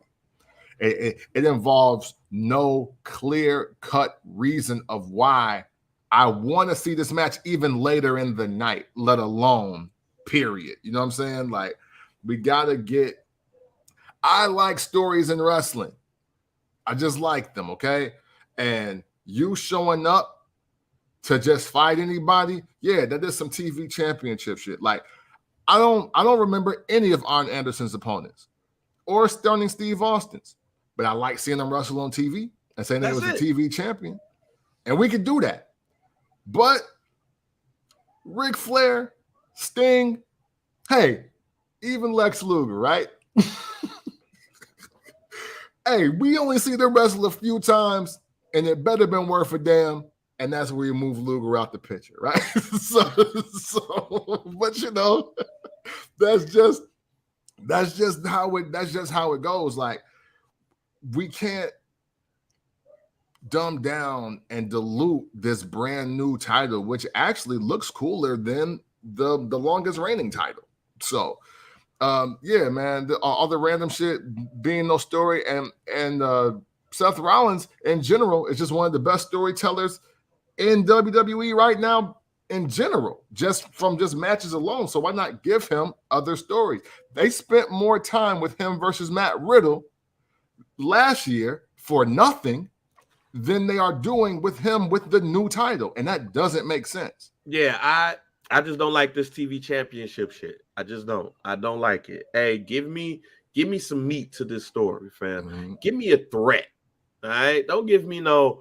Oh, man, I'm issuing an open challenge. And then you have some random ass nigga like, yo, I finally get my shot at the title. I want to challenge you. And then you get fucking KP, Kevin Perkins, in his European accent talking about some 2 nights on the Raw. We're going to get the WWE World Heavyweight Champion Seth Hart versus Corey Graves. Corey Graves is going to come out of retirement, and he's going to take on Seth Hart. Oh, I can't believe it. Corey, are you ready for this? I've been waiting my whole life for this, KP. It's the only chance I got. So let's see if I can get it. Thank you. Like, I don't want to hear that. Yeah, no. I want Corey Graves to just run up and whoop his ass. And then we be like, wait a minute. What's going on with Corey Graves? And then Corey Graves waits till next week to say, yo, I'm medically cleared. And if I wasn't dealing with what I was dealing with, I would be world champion. I would be up there. I was ahead of all these marks. Yeah. But now I'm medically cleared and I want my spot. And then that's when you get Corey Graves versus Seth Hart at whatever's the next pay-per-view. Or since we're not doing PLEs like that, you know what I'm saying? This is when we have that Saturday night's main event Raw moment where on Monday, this is one of the big ones. And then we seen him be a threat to Seth Hart because he just whooped his ass out of nowhere. So, and then Seth Hart like, yo, that's the homie, and he ain't really wrong. But now, I'm not saying this should be Corey Graves, so I don't want nobody to listen to this part like, oh, you say it's Corey. What I'm saying is if you do something random like that, that person should come and really assert himself to show why he deserves it. Not just because he popped up on Twitter and was like, you know what? I want a shot. And then next thing you know is Seth Rollins versus fucking Otis for the title because Otis like, I lost my money in the bank. So I want to do this. I want to do this. That's my whole thought process about that. Yeah. Moving on to that, we talked about the money in the bank a little bit earlier. So Ricochet, Shinsuke Nakamura, LA Knight, Santos Escobar, and Butcher already in. Damian Priest versus Matt Riddle on Raw. And for the ladies, Zelina Vega, Becky Lynch, Zoe Stark, Bayley, Io Sky, and one more. So it's rumored to be only 6 competitors. So last week we said that LA Knight was probably the most deserving, but I did with a guaranteed hope, especially after this Monday. Okay. But on Monday, my guaranteed hope turned out to a y'all better do this shit. When Dominic Mysterio slapped Cody Rhodes. So I was like, we gotta do this, fam. They gotta be in it. It's gotta be them in there. And when Dominic gets close to the goddamn briefcase and he's reaching for his hands and he grabbed the joint, the heat. WWE, I don't know if y'all really understand the nuclear heat that would come just by Dominic Mysterio being an inch away from the briefcase. Oh my God. Do it. I'll be honest with you. Looking at this Money in the Bank, there's only one person, even though we like Shinsuke, there's only one person we see coming off with this Money in the Bank, which means he's not going to win it. LA Knight. LA Knight should be the winner of the Money in the Bank if your opponents are Butch, Santos Escobar, Shinsuke, and Ricochet, especially being that LA Knight is over. Yeah. But unfortunately, yeah. But I got a question to ask you. If you have to pick LA Knight versus the Field, who is going to be your Money in the Bank winner, the Field or LA Knight? Considering who we see right now. You know what? Because let me shut up. You know what? I'm gonna say this, but I just thought about this as I've been watching the qualifying matches and how they've been commentated on. I'm still picking LA Knight because now, thanks to Austin Theory, we fucked up Money in the Bank. Excuse my language. I did a pretty good job of not cussing this episode. But here's the deal. Too. Yeah. But here's the deal. Now, the Money in the Bank is not exclusively your opportunity to become the next world champion on either brand. Now, the Money in the Bank is for you to become a champion anywhere. So, if you want to face Gunther, you can do that. But from the way I understand it, if you want to grab a partner and go to NXT and win those belts, you can do that too. You can go face Carmelo Hayes, or you can face Austin Theory. Or, hey, I don't know if they bring back the 24/7 title, you can cash in on that. They can bring back the European title, and you can do that in Leeds, England. Like, you can do anything you fucking want. You can't, like, it ain't now reserved for your opportunity to win or lose a world title. So now I'm definitely picking LA Knight, because I don't want Shinsuke Nakamura to go try to get this Intercontinental title back. Like, I don't, at least LA Knight talks like he should run the show. And I think him trying to cash in on Seth Rollins is the only moment worth having, unless Dominic Mysterio is going to be in this match. That's where I'm at with it. Yeah, you nailhead, you just hit it. Because LA Knight, to me, when you look at this, is the odds-on favorite. Mm-hmm. Because I'm not for sure Matt Riddle is going to beat Damian Priest. Yeah, there is. Because that. I see Matt Riddle going up against Gunther. Yeah. That's what I see. Mm-hmm. Which, as much as now I want to stay with the LA Knight pick, and yeah, I want to say Shinsuke. Man, I'm going with Ricochet.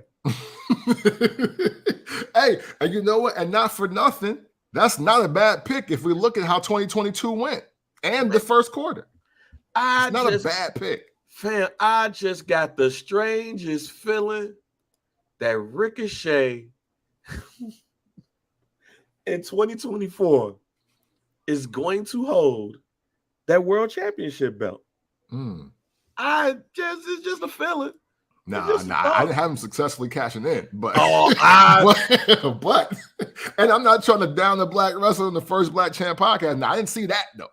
I ain't gonna front. I looked at all of these matches, all of them, and LA Knight to me should be your winner, but it's just the feeling that I have that the person we expect to win it is not going to win it. But it's going to be somebody we don't mind winning. Yeah.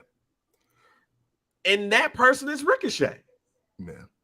So my prediction is not a guarantee. It's just a straight up prediction. That we're not going to get the person we expect, but we're going to get I'm cool with it. Yeah. And that person is Ricochet. And in 2024, he's going to cash in and he's going to become the World Heavyweight Champion. And he's going to, whether it's Seth, whether it's Cody, whoever, he is going to hold that belt in 2020. I dig it. You know, I'm waiting for Raw too, because if Damian Priest gets into the Money in the Bank match, then Judgment Day is done. And you know what? Even though I'm not really happy about that, it is what is supposed to happen. Very rarely in time do we get a faction where everybody gets over so much that now you can pick the leader. You know, originally, even though Finn Balor was originally billed as the leader, Rhea Ripley was obviously the leader. Right. And in that process, Dom got himself over with help from his dad. Ooh, you know, I don't know why we never had this conversation. But I see it now. I officially see it now. I apologize for y'all. I ain't think about this at all. So I'm apologizing to y'all for not even thinking about this. But now when I look at Judgment Day, I look at Chris Benoit, Dean Malenko, Perry Saturn, and Eddie Guerrero. They're the Radicals. They're the Radicals. They're just this version of the Radicals, man. And they've gotten over way more individually than the original Radicals. That's what they are. Yeah. A group of people that has, at the time, one person that can fight for world championships. That's Chris Benoit. Mm-hmm. You got somebody like Eddie with the storyline with a woman, and that's Rhea Ripley and Dom. Mm-hmm. The only thing you don't have, and thank God, is somebody with a broom. And you're right, Dean Malenko, while he was a great wrestler, he wasn't really over. Right. But I guess you could say that Perry Saturn is in that Saturn. Damian Priest is in that Saturn role, and you have Finn Balor that's currently in the Chris Benoit role. Right. It's just that now, what happens when Perry Saturn gets a title shot? Well, no, I'm going to take it a step further. What happens when Perry Saturn starts becoming Eddie Guerrero? That's who? Because that's what Damian Priest did. This wasn't supposed to work this way. Like, Damian Priest, all things considered, was supposed to be Solo Sikoa at best. But he superseded this. Like, you don't expect to put 4 people together with the help of Edge, the Hall of Famer, and everybody elevates themselves into single world title situations or opportunities that you think they should legit get and even win. And that's what's happened with literally 3 of the 4. But you say 4 of the 4 because everybody wants to see Dom get his ass beat by any and everybody. Like, we don't want to see it, but we want to see Seth Rollins versus Dom for the World Heavyweight Championship because we think he's going to get stalked out. And we want that just as bad as we would hate to see him win the title with Damian and Finn's help or Rhea's help. And that's the tricky thing with factions, because they gotta work one or 2 ways. Either none of y'all over, so we staying alive, or we all gonna get over, but still somebody gonna get future endeavored. and that's not what's happening with Judgment Day. They're literally picking up where the Shield left off. As far as everybody getting over, if Dean Ambrose just liked his job, he'd still be there with a title with the other 2 Shield members. And now that they've been splitting them up, so now it's Dom and Rhea, but then it's Finn and Damian. But yet now it's, I don't need nobody. I'm gonna make this happen. Now my alternate guarantee, but which was my original one until I saw SmackDown, was I got Damian Priest winning this qualifying match to prove he didn't need nobody.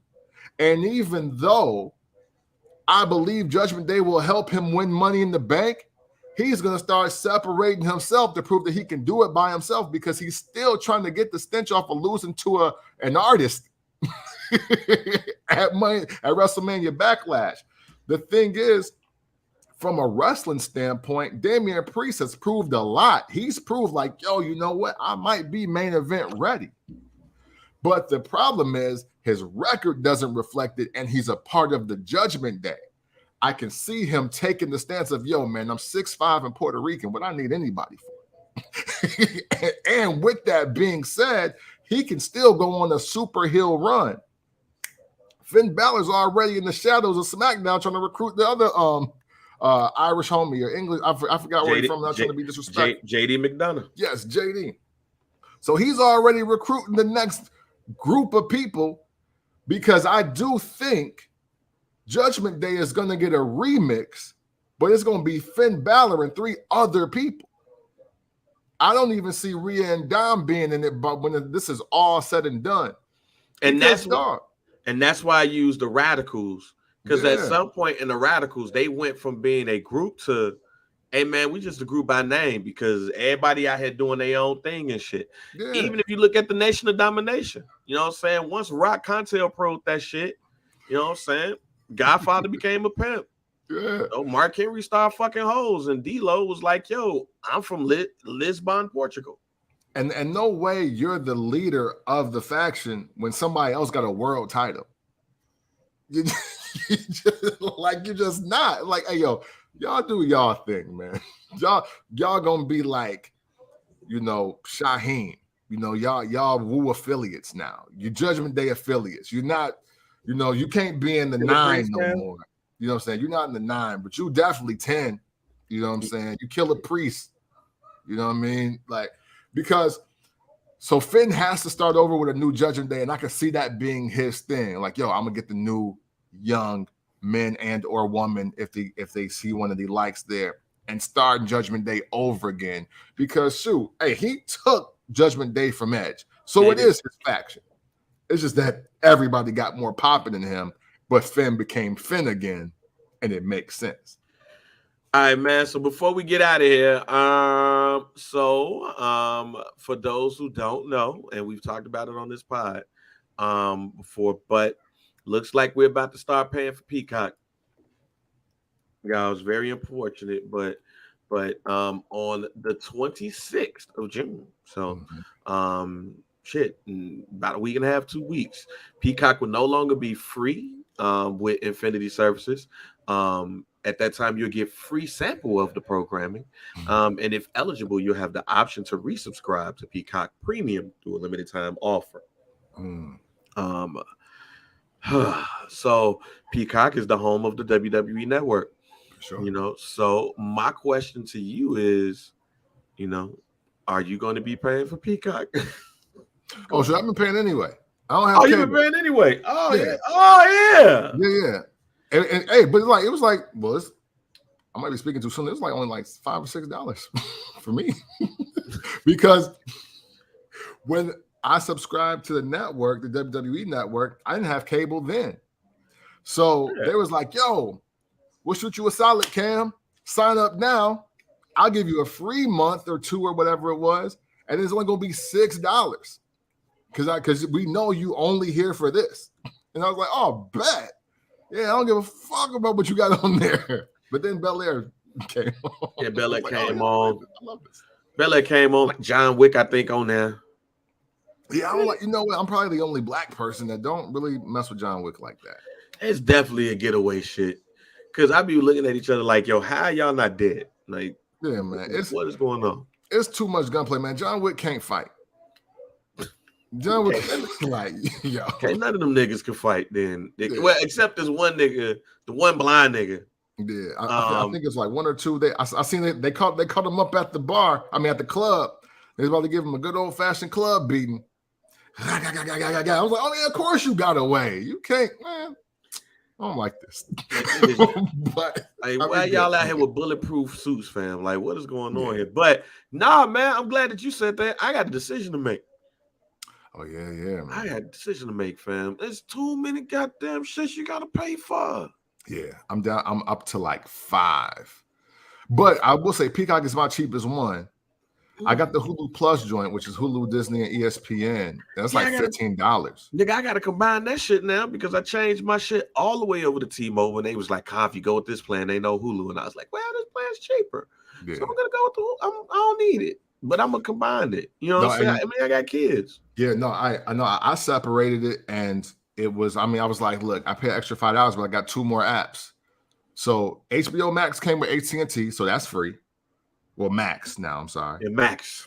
So technically, I'm only paying for 2 because I don't have YouTube TV. And I'm upset about that. I'm upset about the Max shit. What's up? And I'm upset about the Max shit. Yeah, what's up? The reason why I'm upset is because now it's just Max. So I'm thinking about Cinemax more than I am about HBO, which should mean they should bring some of that nasty programming back. Oh, for sure.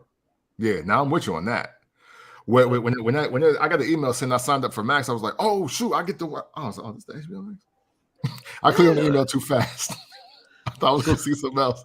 I was purposely trying to watch the 11 p.m. programs. Yeah, they need to bring the 11:05 programming back. Yeah. Sure. If it's gonna be named Max, yeah, man, bring the Max shit back. Believe it. That's all I'm saying. But yes, I have a decision to make, man. I mean, I don't think I don't think there's no way for me not to have it and do this podcast. So I am. But I got to refigure these streaming platforms and everything when it comes to like what I watch on TV, because I literally watch all of them shits. Yeah. It's not like I don't watch like none of them. Right. I don't think I'm at $50 in apps yet. And I know I got more than 5 or 6. I know I do. So man, if anybody can let me use, I mean, except for Netflix, because Netflix, they like, oh, you don't live here.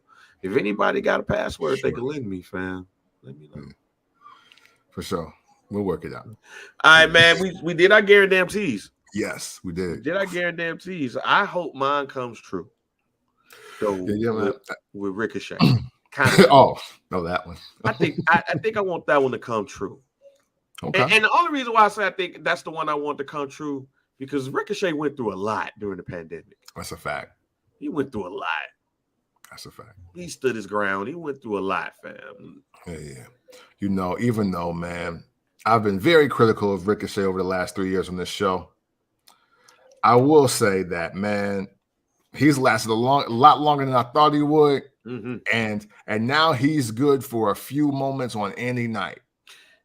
And he got a top 5 one in Samantha. Oh, yeah. So yeah, man, shout out to Ricochet, man. Yeah, shout out to that's one of it's really all love, man. I'm just a wrestling fan, bro. Don't even trip. That might be why it's time for him to get it, because of Samantha.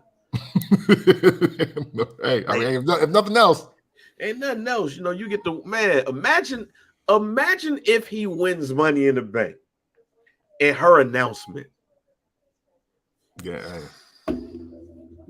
That shit gonna be like rated R superstar quality. Hey, let's go. Let's go, man. But hey, man, last but not least, again, we're gonna start this podcast like we started. Mm-hmm. If you're out here eating hot dogs during the barbecue, like preparing a hot dog, not just taking it off the grill. I'm hungry. I'm trying to get some real quick. I'm talking about if you are preparing hot dogs at barbecues, not putting some shit on the grill, barbecues, where there's going to be chicken, ribs, steak, chicken breasts, chicken wings, chicken legs, chicken thighs, steak, carne asada, shrimp, shish kebabs, all of these things, and you say, hey, let me get 2 hot dogs. I'm looking at y'all crazy, fam. Not calling no slurs. Right. Yeah. Just looking at y'all crazy. Yeah. It's hot dogs. Hot dogs are only meant for I'm hungry. I got to put something on my stomach real quick before I drink. But if you down there and you have 2 hot dogs, some taco salad, some spaghetti, and some baked beans, and those are hot dogs, fam. Those are not hot links, bratwurst, Italian sausages, and turkey, beef, pork, whatever. If your plate has hot dogs on it, I'm looking at you crazy. Well, are you 8? Yeah. Hey, man. Well, listen, we've enjoyed y'all this week. You know what I'm saying, on the show. Of course, hey, listen, one final word I got for myself. Hey, man, again, rest in peace, Iron Sheik. But hey, Hulkamania won. And I'm sorry, that's unfortunate for some of y'all out there. But Hulkamania has won again. But salute to one of the greatest heels in wrestling history. It should be in everybody's top 10. If he's ever fall to 11, you don't count anymore. And we want to thank you for checking out the show this week, man. Listen, we appreciate all the interaction we get every single day that you are a part of this First Black Champ community. Obviously, Bang and I could do this show and create this content without all of you and would have a pretty good time doing it. But you all, with your likes, comments, shares, questions, suggestions, even scenarios, you make it greater. You make the First Black Champ podcast community greater. And for that, we will always appreciate and thank you. So if you ever want to talk about wrestling in an unconventional way, you do so by checking out the First Black Champ podcast. Pick VPBDOC, and we are out. Oh, Johnny Wrestling. Hey, he had a vignette too. Yeah, he can need the vignette the fuck out of here. That's right.